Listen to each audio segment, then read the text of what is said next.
টিভির পিকচারে মাঝখানে ভার্টিক্যাল দাগ আসছে, উপরের নিচে কালো।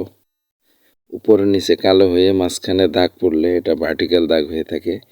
এটার সমাধান কি দেখুন। এরকম টেলিভিশনে মাঝখান দিয়ে সাদা দাগ হইলে আর উপরে নিচে যদি কালো হয়ে থাকে, এটা দেখেন এখানে আছে ভার্টিক্যাল আইসি। আইসিতে কোনো লুজ আছে কিনা দেখবেন।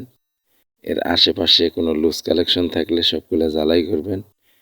আইসির প্রতিটি পিন নতুন করে জ্বালাই করে নিন। যদি আইসি নষ্ট না হয়ে থাকে তাহলে কোনো লুজ কালেকশন থাকলে লুজ জ্বালাই করলে কিন্তু এটা ঠিক হয়ে যাবে। দেখেন আমি যেগুলা লাইন লুজ ছিল লুজগুলা জ্বালাই করে নিতেছি। এখানে আমি লুজ কালেকশনগুলো রাং দিয়ে নতুন করে সোল্ডারিং করতেছি। লুজ কালেকশন জ্বালাই করে দেখি ঠিক হয় কিনা।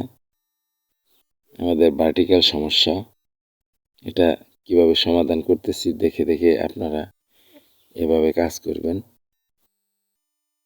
টেলিভিশনের মাঝখানে সাদা দাগ পড়ে আছে, উপরের নিচে কালো, মাঝখান দিয়ে সাদা দাগ। এটা হচ্ছে ভার্টিক্যাল সমস্যা।